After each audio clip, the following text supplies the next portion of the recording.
Welcome back to Mind Matters, everyone.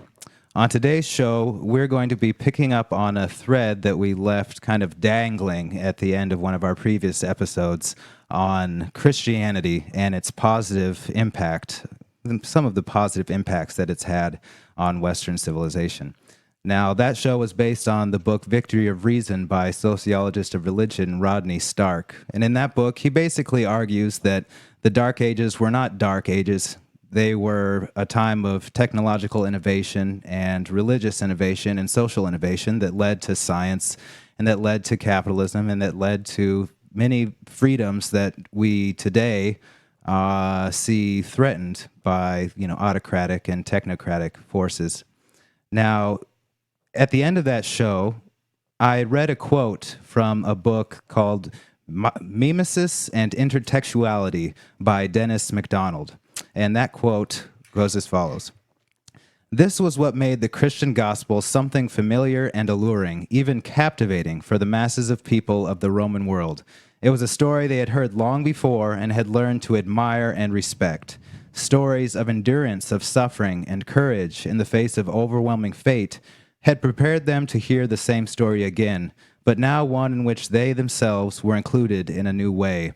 They themselves were invited to participate individually as protagonists and main characters. In the Christian story, each individual was required to repeat the story of the captain, to take up his or her own cross and follow to the end of life, whatever that end might be. Now, there's a number of important and I think critical things to pull apart from this little passage. And one of them is that this Christian gospel didn't have this narrative it didn't create it.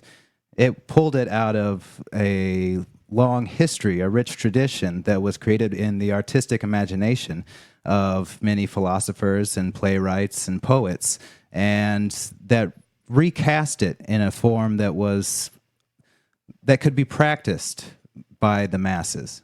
And so it's not an inherently Christian thing. So if you remove the Christian gloss, it loses a bit of its, the holy aura around it. Mm-hmm. But in the modern world, if you stripped it of that Christian gloss, you would hear Jordan Peterson. Mm-hmm. You'd hear quite a bit of Jordan Peterson's message that we have to take up our cross and that we have to face our suffering in order to move from hell, or in order to avoid the hell of actual horrible things happening to us in our day-to-day life, and move towards something that you could call heaven.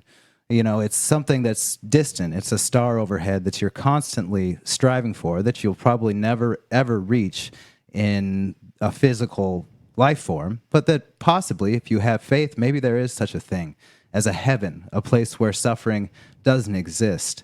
But this idea of suffering is so central to that Christian mythos that it really seemed to be an engine, like a salve for centuries, for people who suffered, great deals, more than most of us could ever say that we would suffer today. With the collapse of Rome and wars and just day-to-day life in societies without the kind of technological innovations that we have. And that's one of the tasks, I think, of philosophy, mm-hmm. is to address this core human condition and to present ways of dealing with it, to really grapple with it in a real way, and that legitimizes, the actual experience that people go through.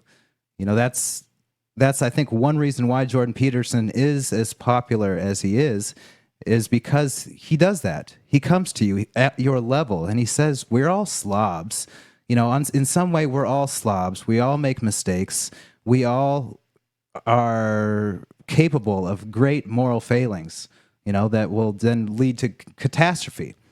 But, we have to do something. Mm-hmm. We have to take responsibility as individuals, and we have to move forward in order to avoid those catastrophes. And so in that sense, this Christian mythos and this modern age of, the coddling of, the Western mind, they go hand in hand. And it seems that these days, we need to be able to understand what kind of suffering is important. What kind of attitude should we actually take? Deep down, what kind of beliefs should we have towards suffering? Because the kind of beliefs that we've gotten over the years, especially from psychological theories and various institutions, is that suffering is bad, and it's an evil. It's just an evil that should be done away with. You think about the theories of traumatic childhood. Trauma theories, that everything that was bad that happened to a child, whether it was a scrape, a spanking, or anything, was an injustice. And a lot of the theories that we have about suffering in one way or another is that suffering is, in its own way, an injustice, a personal slight against you by somebody else. And you see that really fuels the hysteria behind a lot of the leftist kind of in the institutions, the academia, a lot of people who say that if you ever suffered, then you are a victim.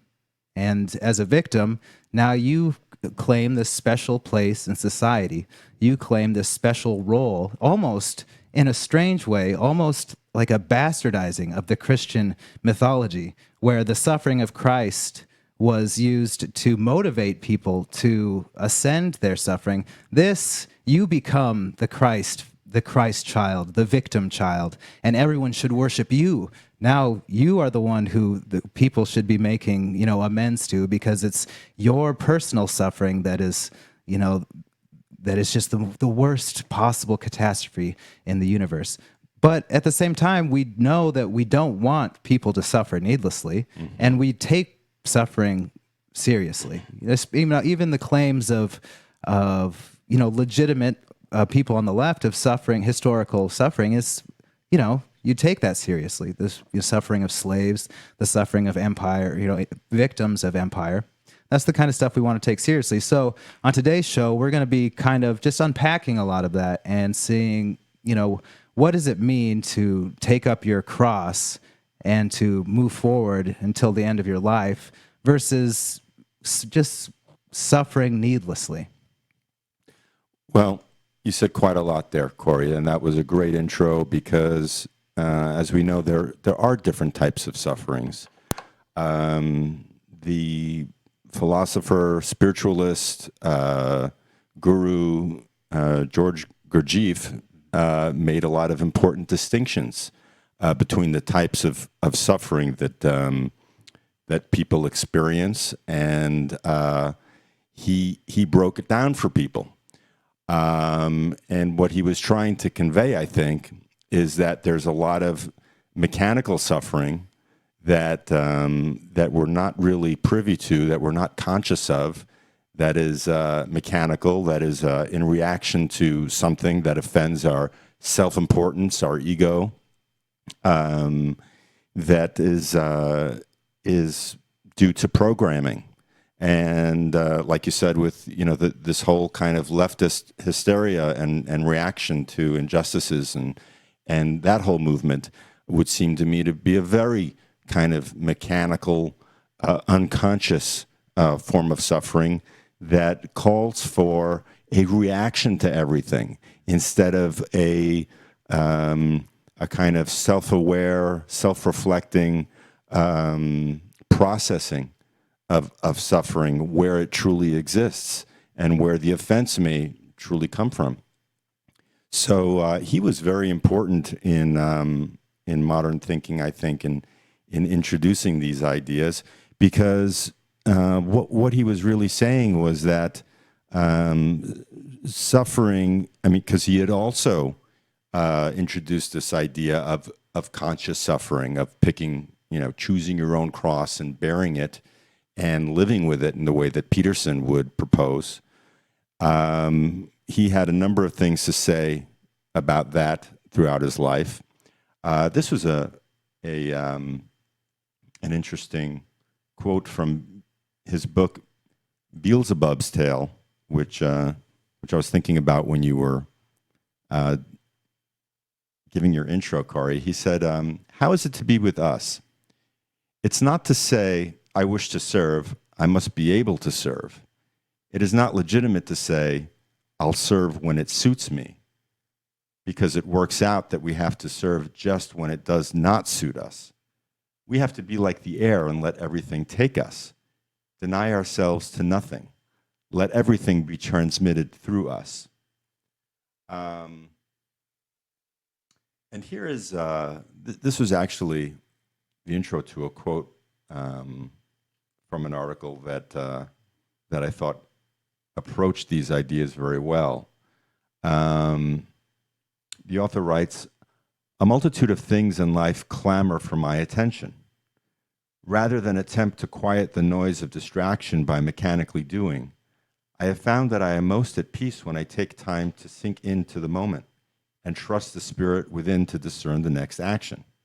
Spirit, which is this author's other way of saying, unconscious or conscience, the ability to be self-aware and to feel all those things that it's possible to feel at any given time.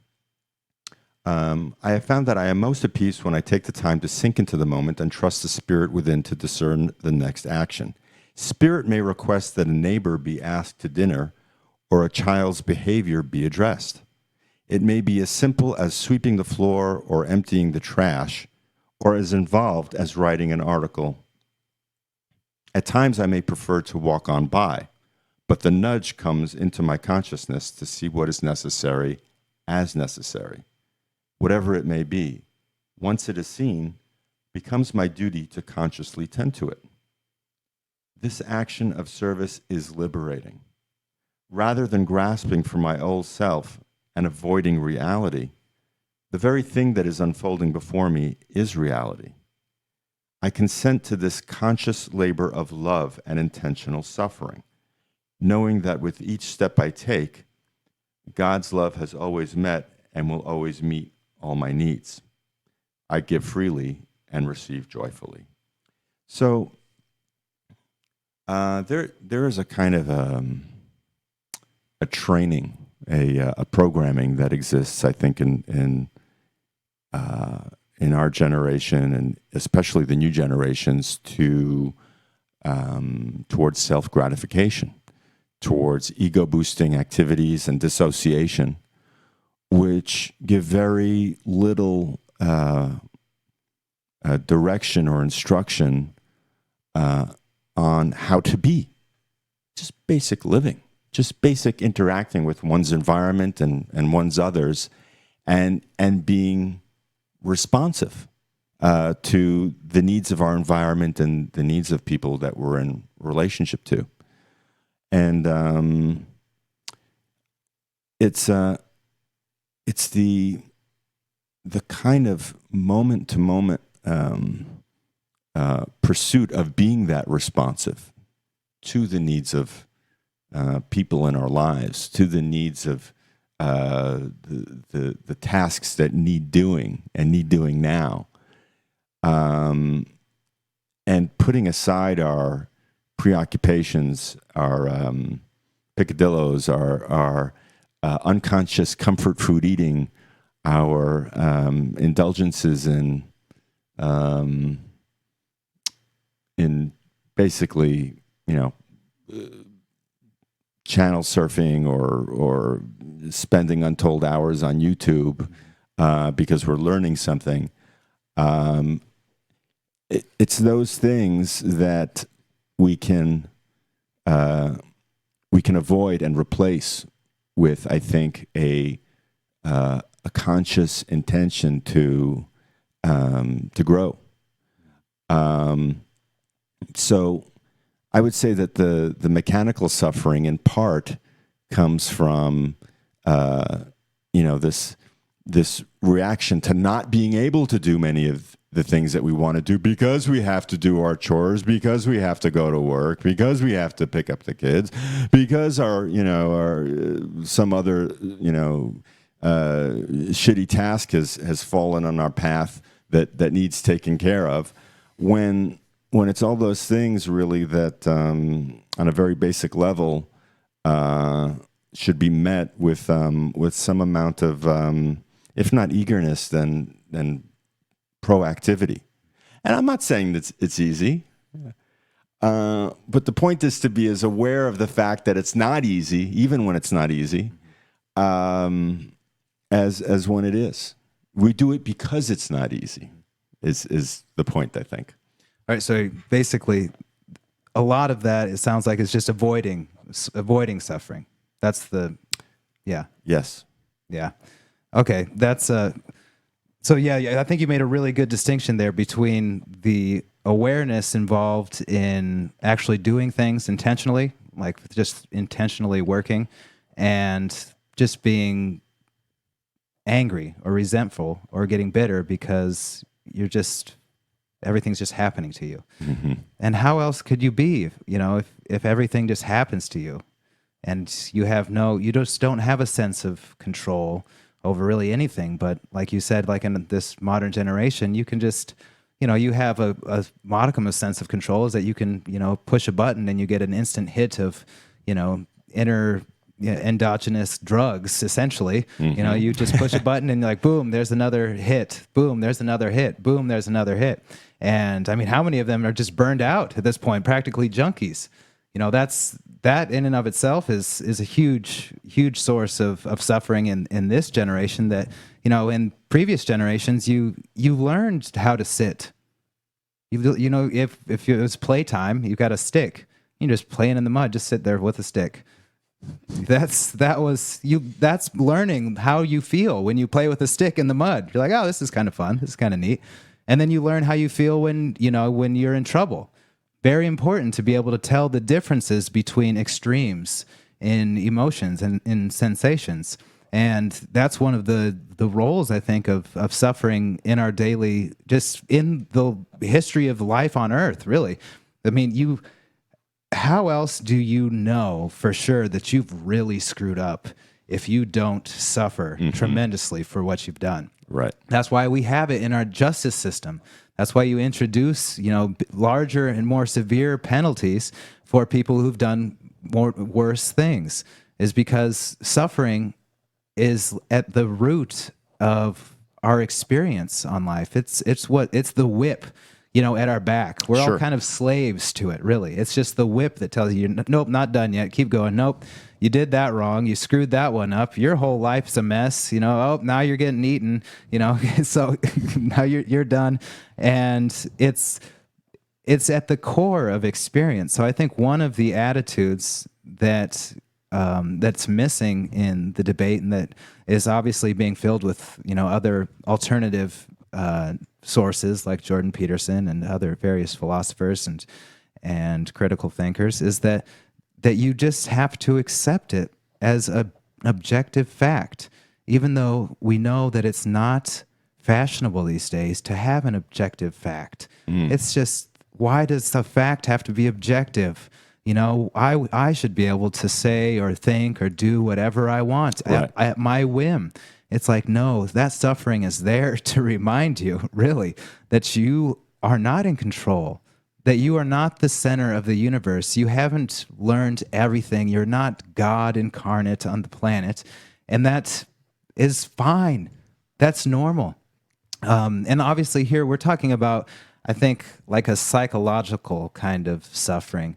I know Viktor Frankl, the famous psychologist, he divided the kinds of suffering into like somatic illnesses and into psychological and then into spiritual kinds of suffering. So we're talking about like a psychological / spiritual suffering, because we're talking about a loss of meaning. It's like a spiritual kind of suffering is the loss of orientation, a loss of meaning, and an absorption in like hedonism.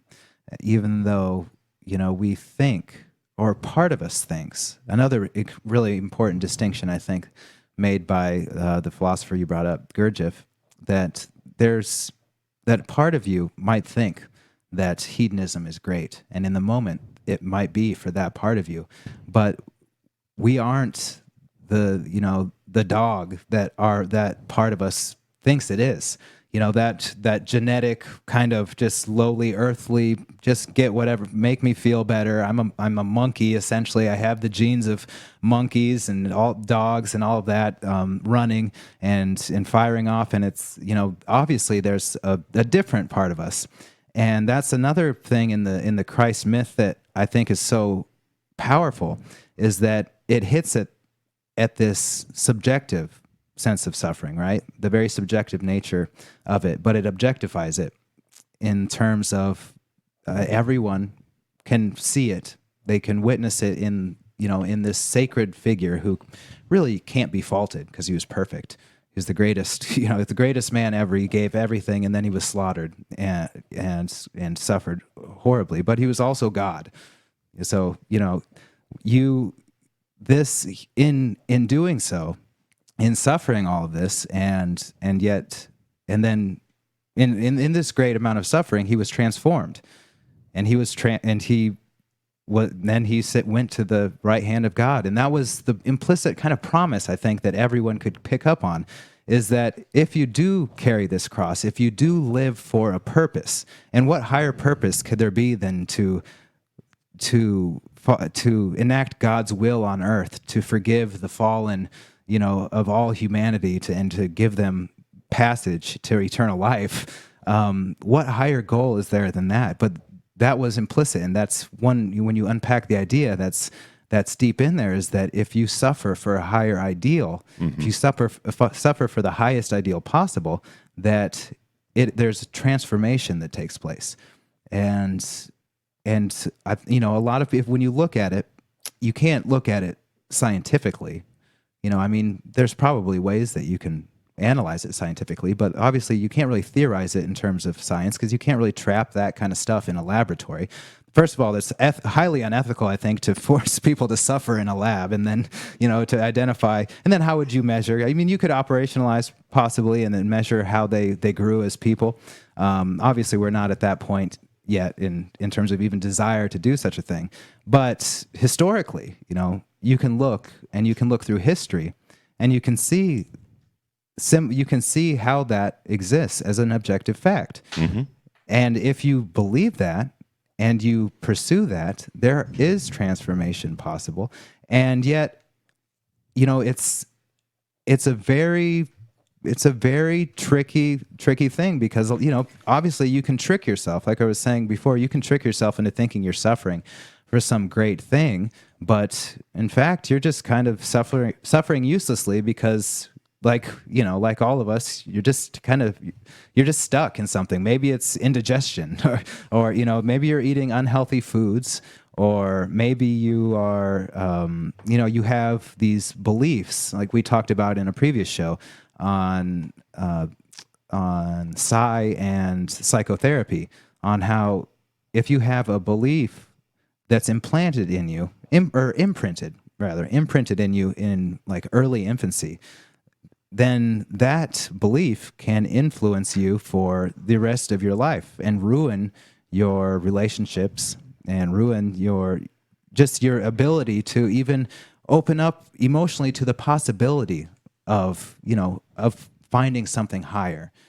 Because obviously you do have to have some purity of heart, I guess, involved. There's something childish in it, some kind of infantile wish for something higher that is positive, but at the same time is still a little bit you can't. It's not scientific and rigid and precise.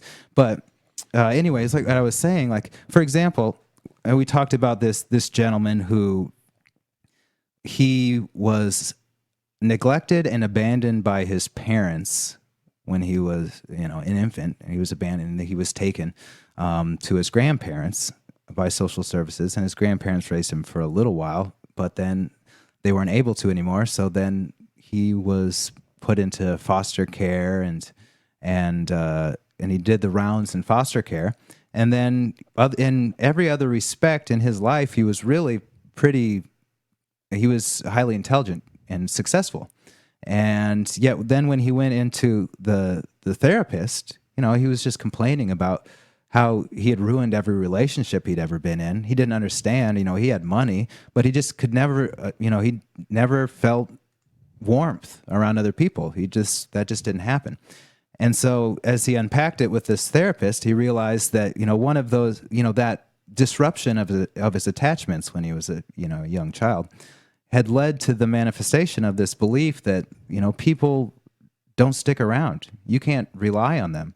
So, on an unconscious level, on a deep level, it was just, he tested that on every person that he got into a relationship with, try and push them away, be rude, see if it's true that anyone will actually stick around, putting up barriers and all those kinds of things. And as he unpacked that and, tested that out with the therapist, he was able to understand that it was just an infantile, narcissistic, belief that he didn't need to have anymore.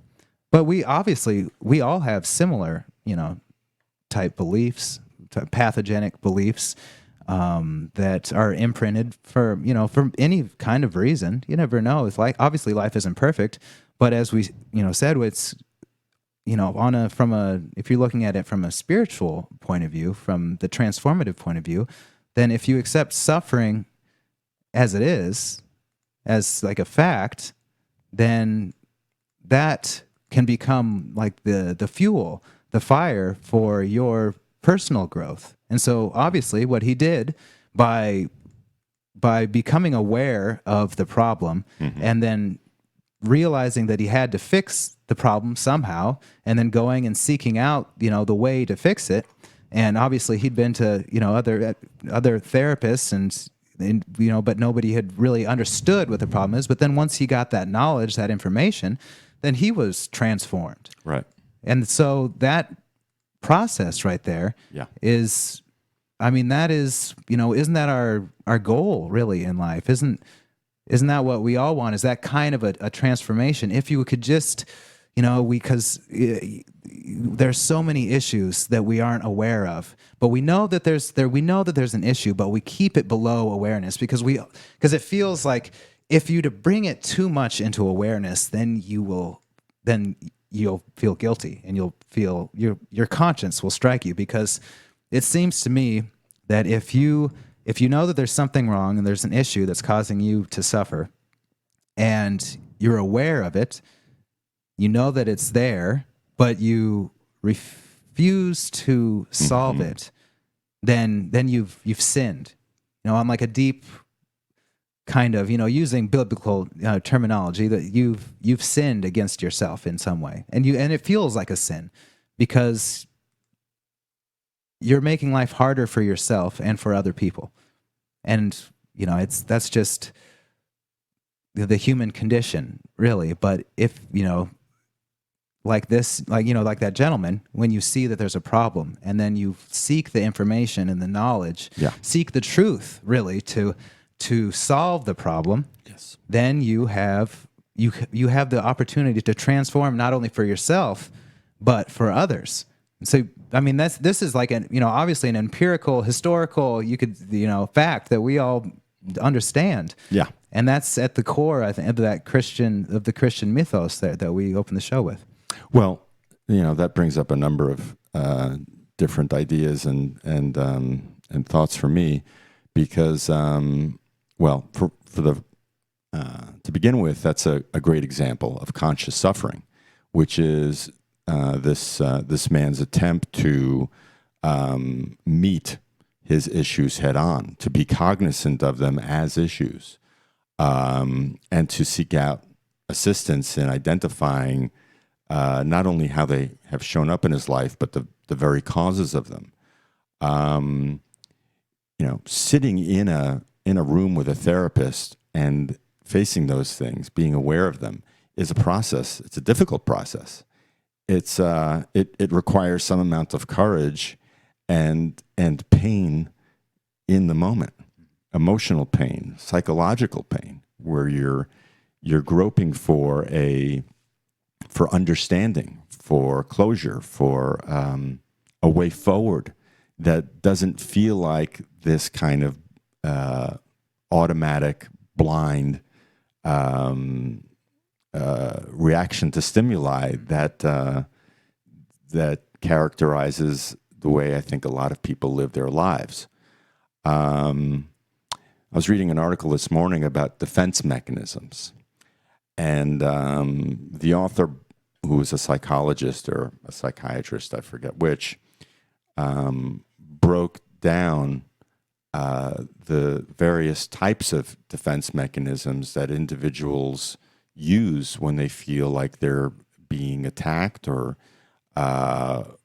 even when they're just perceiving some kind of stress in their lives that comes from work or a relationship.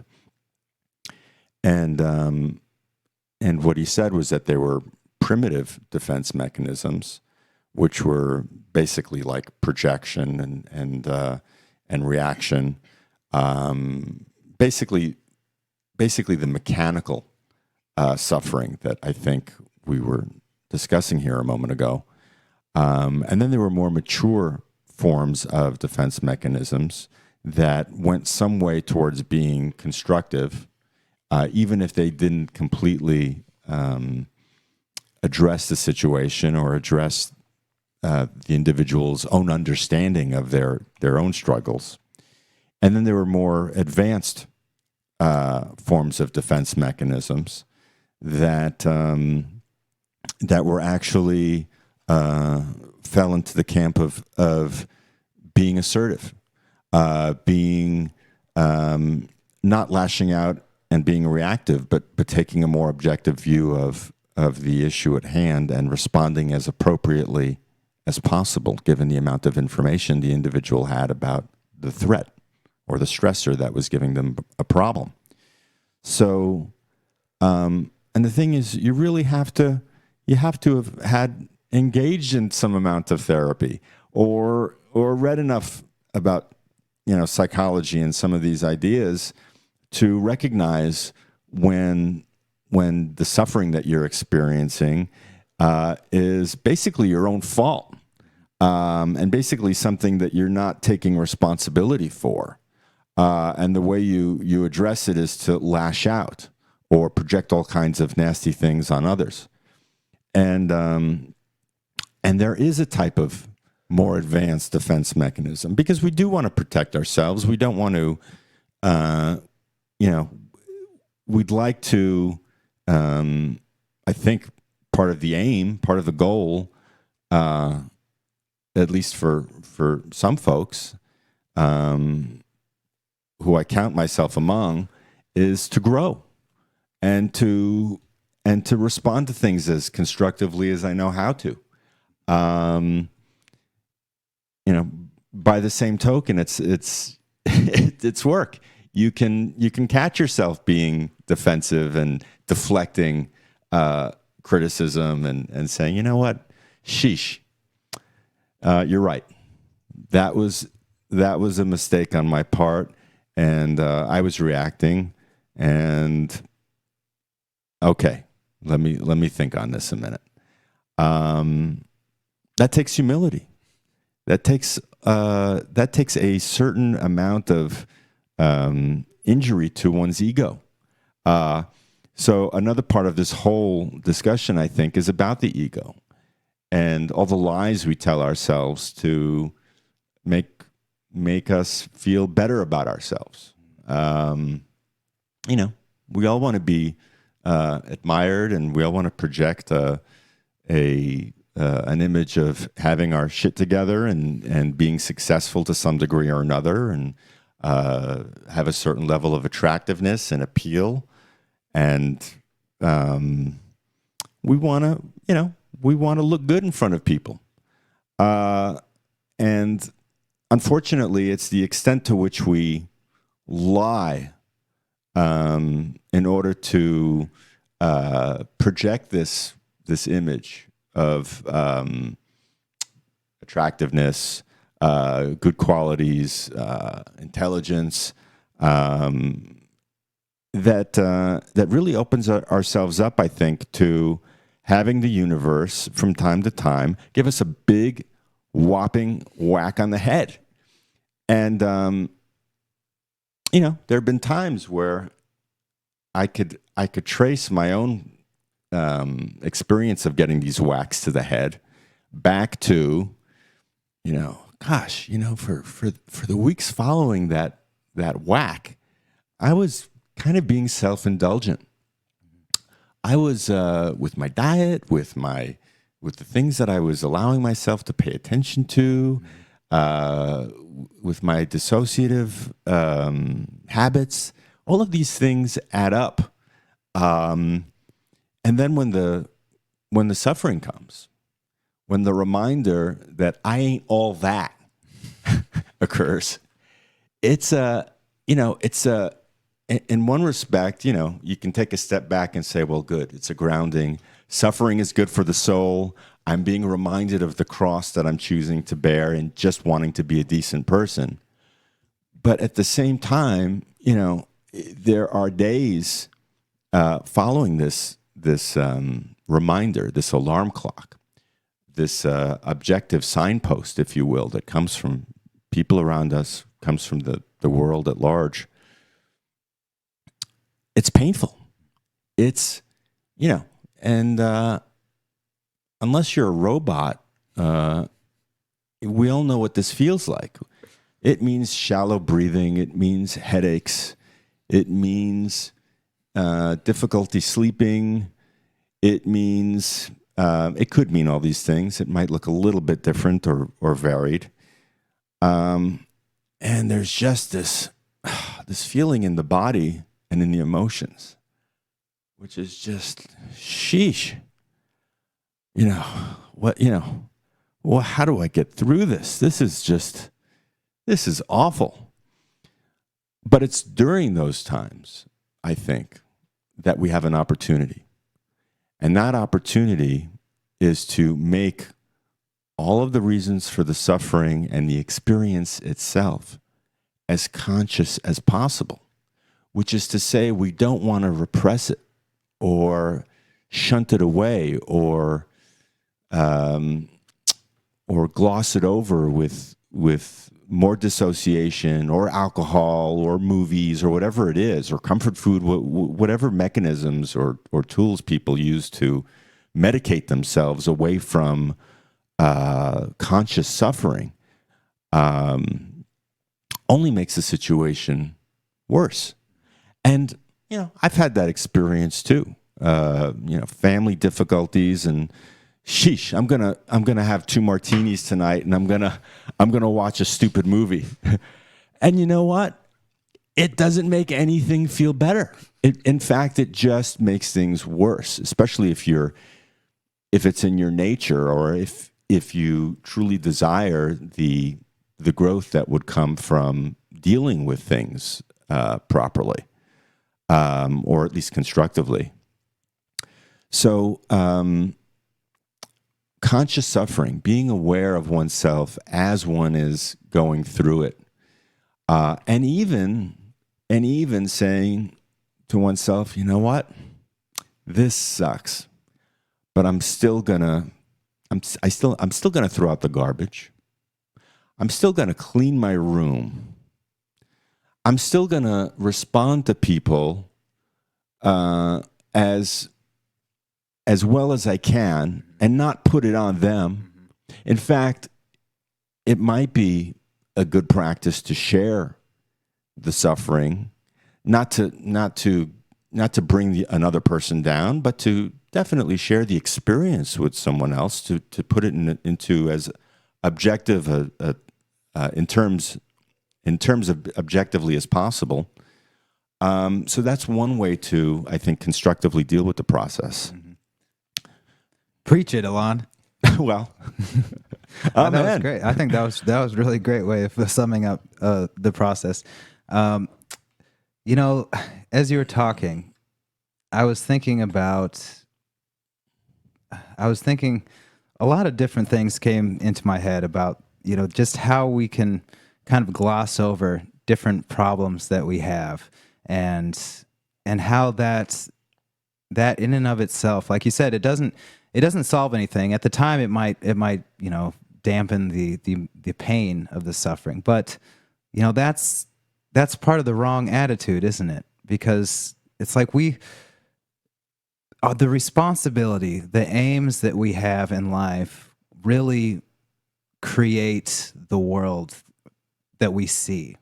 That's something that Jordan Peterson has talked quite a lot about, the fact that your aim structures your vision, essentially. Because if you have an aim to be a mass murderer, then things that are good to you are different from things that are good to another person. If you have the aim to be a saint, then obviously that's radically different.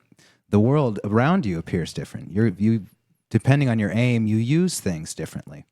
And so a critical part of like what you're talking about is that aim, is that commitment that you make in those times, isn't it? That my aim is higher than this.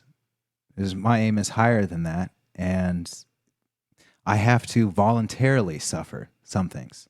Just like being, just like anybody, go to work.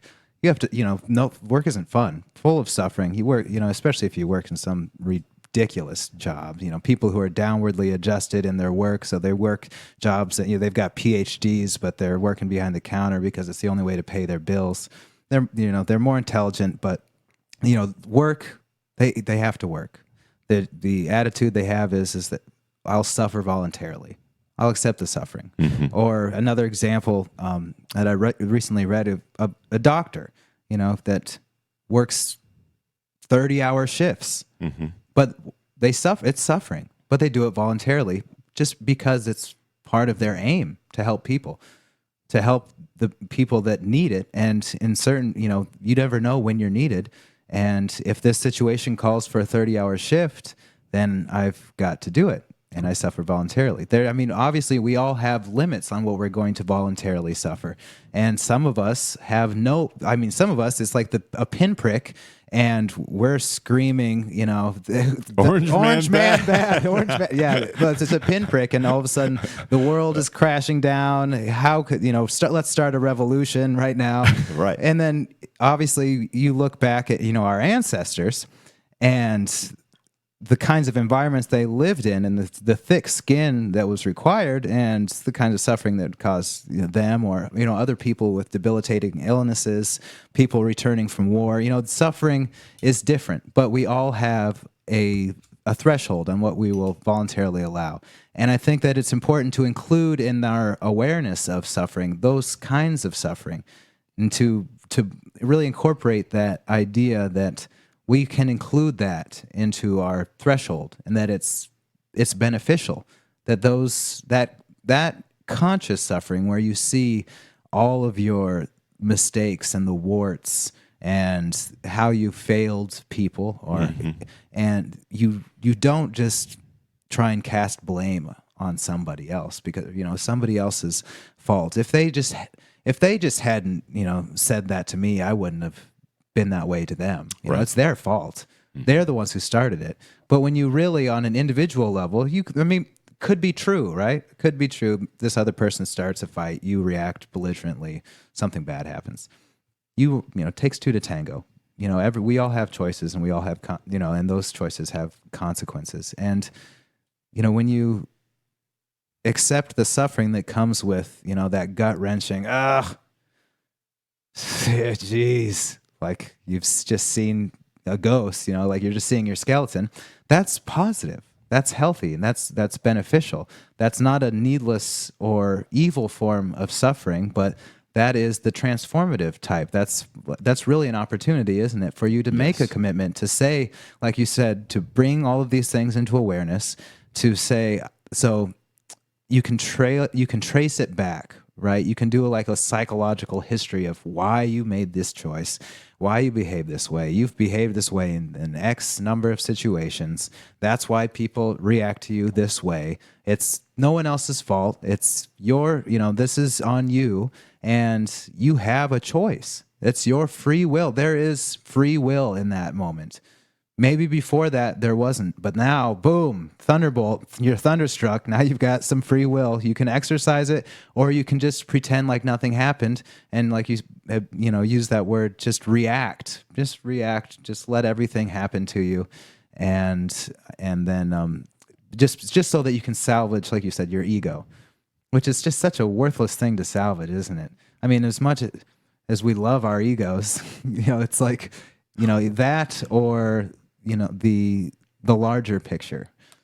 Well, if I could interject, there is something that Jordan Peterson has said.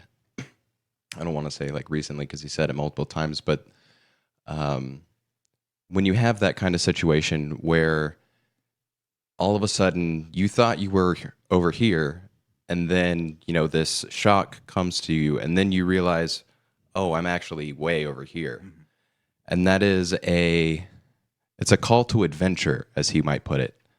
And that's very invigorating and optimistic a way to put it, because yes, you have to. Your ego takes a blow, but it gives you the opportunity to not just think yourself in this place that you want to be, but to actually take stock of where you're actually at and to bring yourself to that actual place. Where you are kind and generous and have a good work ethic and are a beneficial member of your community.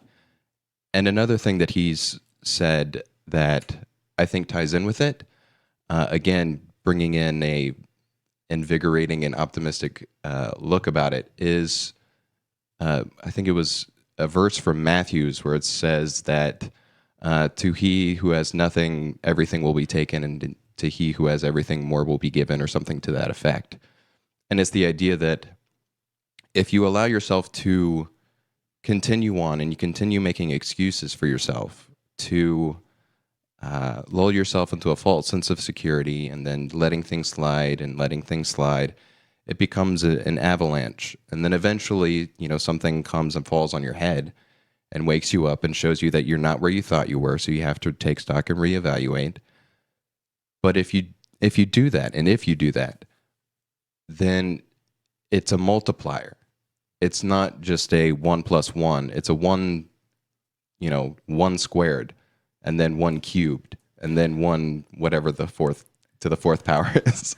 It's still 1. It's just the 1. But we get what you're saying for sure. Yeah. So, starting wherever little thing that you can, and then taking the next step, and then taking that next step, and not letting yourself use it as an excuse for various other bad behaviors, but seeing it as an opportunity to, now I can do things a little bit differently here, and maybe it'll be good. Maybe not, I don't know, but it's worth at least a shot. Well, you said something, Adam, that reminded me quite a bit of the science or esoteric study of personal evolution, as written in the books by Boris Moraviev, Gnosis, and In Search of the Miraculous, which is a compendium of Gurdjieff's teachings. And that is that shocks are very important.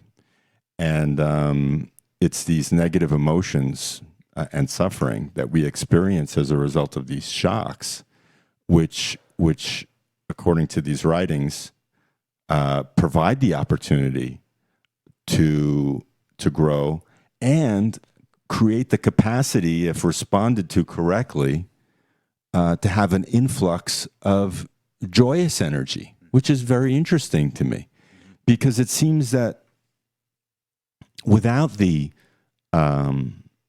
objective conscious suffering that we might experience as a result of these shocks, it's kind of a yin-yang formation that we're made up of psychically. Without going there, we might lose the capacity for what may be true experiences of joy. And this isn't joy on the mundane level of self-gratification and short-term little feelings good. This is something I don't want to say profound, but definitely rich with greater meaning in our lives. And if the experience of being human is to both have, if life is suffering, as you were saying earlier, Corey, and it would seem to be, that seems to be the rule, actually. then if we can accept that as fully as we can as individuals, and work with that, then maybe we're creating a greater capacity for joy in our lives. And this gets back a little bit to the show we did on happiness several weeks ago, where pursuing happiness is entirely the wrong idea. It's only out of pursuing the conscious aims that we have for ourselves, as you outlined a little earlier, that happiness is an outgrowth, that happiness can become an outgrowth of. So those are some interesting points you brought up, or that brought up interesting points for me in terms of what a shock is capable of doing for ourselves. I just wanted to go a little bit more on what Adam was talking about. When you get this kind of a shock, you like Adam, you said you thought you were here, but then all of a sudden you realize, no, you're way over here. And so your mental map of reality has been proven to be a lie. Like, you're wrong. You're living a lie, essentially. You believe in a lie about yourself and about the world around you. And you can't explore reality with a mental map that's based on lies. It'd be better to have no map at all than to have one that's based on lies. And so when you get the opportunity to adjust it, then you probably, I mean, like, we all should really incorporate the idea that that's the time to do it. I mean, when the heat is on, when you're all, flustered and everything, that is the time to really hammer into those neurons all hardwired to hammer it in that the map is wrong and that it needs to be adjusted. And that goes back to like what you were talking about, Ilan, about you see the choices that you made that led up to it, and then you can really put yourself into a different light. You see yourself in a different light. And obviously, for almost all people except a very select few, that is going to be not very favorable.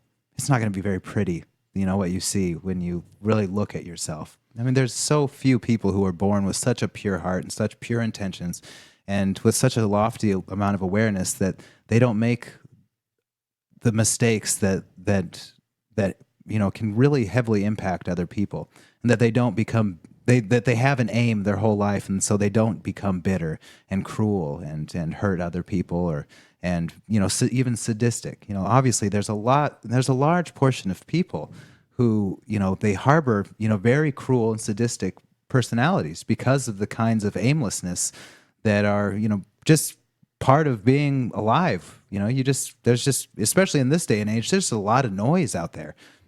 There's a lot of noise. It's who knows what's right, who knows what's wrong, and who knows where to go, who knows what's the truth. There is no truth. There's no such thing.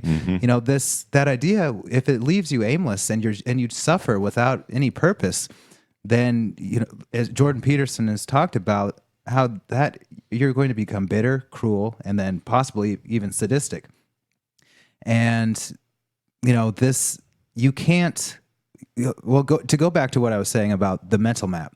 So you see yourself here, and you think you're here, but then it turns out you're there. Okay, so now that means that where you thought you were going, like, you're nowhere near that, right? So now you have a chance to see where you're actually going, and that highlights a big problem that a lot of us have when you look at the kind of the map of meaning that we have. Kind of, I guess maybe it's a subconscious or unconscious map of meaning that we have in our life about where we've been, where we came from, where we are, and where we're going.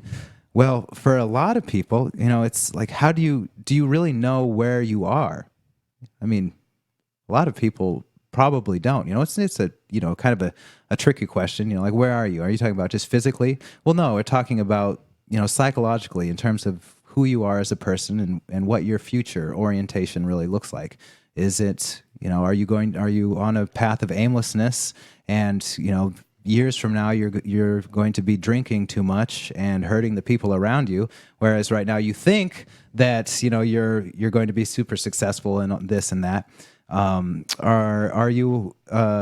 you have the opportunity to see yourself as, to know where you really are, and to have a path to get to where you'd really, really want to go.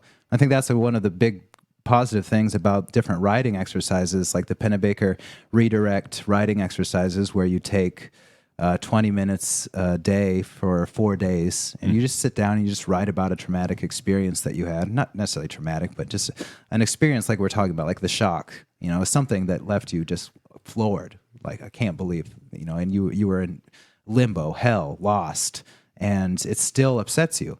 And you write it out with the goal of getting meaning out of it. And because a lot of us, life is so fast, those kinds of things will happen, and we don't. A lot of people, probably most, just go through them alone. Especially guys who would probably just stoically just suffer it, because if that's kind of a sentiment among men, and especially with disagreeable men. If you live in a society that doesn't, that just doesn't really understand it, hasn't really come to grips with the importance of it, then why share that with people? That's your suffering. A lot of people, I think that gets to a point that we can get a little bit too attached to it. But yeah, like the Pennebaker exercises and the self-authoring program that Jordan Peterson has, where you do a similar thing, but it's much more robust, and it's geared for creating this mental map where exactly where you're at. The virtues that you have and the vices that you have. The kind of risks that you have for developing addictions, or for developing unhealthy patterns, that and for being cruel, or just being stupid. You see all of the weaknesses. You look at them and you're honest about it. If you're honest about it, you're able to kind of plot a course and to adopt an aim that you want, like an attractive, some attractor that is higher than what you are at the moment, but that you desire, and that you maybe didn't even realize that you desired, and that maybe, in a million years, you never would have even thought that was part of, like, when you're looking at your life, and you're like, I was happiest, working on this, or I was happiest working on that, and I didn't even, it just let it pass by. But when you examine it and you see the kind of joy that it had, and the kind of the power it had where you grew, you were happier around other people, you just lived better, lived stronger, then you're able to, extrapolate that and then put that into your value hierarchy. And you can just kind of keep doing all of those exercises and building that value hierarchy, consciously creating a value system that is sorely lacking, today. We're really on our own. That's one of the driving reasons, I think, to have this show today, was the fact that most people out there are on their own. There's probably no going back to previous value systems, because so many of them were filled with lies. Mm-hmm. There's so many lies out there that we really, it's up to us to build a value system that's based on truth. And you can't adopt another one wholesale. That's one of the problems, with anything, really. I mean, just being a human, you can't just adopt an entire belief system and then hope that it will provide the mental map that you need to live your life. Well, what's fascinating is that I think right now, you started at the top of the show with sort of touching upon the liberal left-leaning problems of being reactive to certain things and a victim of certain things. There seems to be a whole constellation of ready-made values that you're not only told are correct, but that you're a bad person if you don't believe in. So it's like the carrot and the stick are whacking you simultaneously and kind of suggesting you'd better believe this because it's the right way, otherwise you are evil. So yeah, I think your observation about being in the dark and having these very little, except in the way of guys like Peterson, and except in the way of going back to the wisdom literature of a Gurdjieff, or philosophers that have been kind of showing us the way, or trying to for a very long time with traditional values. Western society is pretty lost right now, and the forces of dissolution and chaos just seem to be accelerating in this direction. So, really taking stock, and as you were saying with the Pennebaker exercises, finding the meaning in failure, finding the meaning in that time you were fired, or the breakup, or the argument with a family member, or just the realization that you don't have it all together, that you are one of the downwardly adjusted. It was guys like on a more extreme spectrum. You mentioned Viktor Frankl, Primo Levi, survival in Auschwitz. These were guys who found the meaning in the most horrific situations, and have lived to tell the tale, and to give people the benefit of their own understanding of what it means to be a human being and to grow. Which brings me to another thing I wanted to bring up in this conversation, which is, how much do we take for granted? How many times have my parents sacrificed for me in ways that I wasn't even aware of, or just kind of dismissed? Well, they're my parents; they had better. And I think that's important. It wasn't until my 20s. I still remember one time it was like 6 a.m. or 5:30 a.m. and I was getting up. I was working on a very early internship. I had a job on an independent movie production, and my car wasn't starting, and I had to be there real early. So I came back to the house, and I was looking for the AAA, car boosting, phone number. I was living with my parents at the time, and my dad, realizing that I was looking for it at like 6 a.m, he, without saying anything, he got up and started looking with me, and made sure I was able to call AA and get the car boosted so I can go to this internship and make it in on time. He was half asleep, but it was so automatic for him. It was such a duty for him that he had assumed for himself on behalf of me, his son, who he loved. And it was, when it happened, I was, at first I was at this stage in my life where I was kind of getting my independence and didn't want any help. And, I told him, leave me alone, I got it handled. But he knew I needed some assistance, and so all I can do is walk away as he found the AA phone number, and I cried because he was there for me, and I could see a part of myself that was proud and egotistical, or at least just wanting to be independent, and at that kind of age where I was resistant to his assistance. And but by way of getting back to the main point, which is there are things that are being done for us all the time, and in ways we don't even realize. And I think that to try to economize in giving back to our community, to the people we're surrounded by, to the universe, as lofty as that sounds. That would be a good thing to aim for.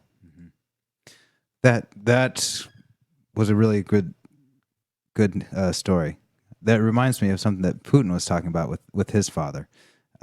He was talking to a reporter after the Victory Day parade, what was it called? The Great War.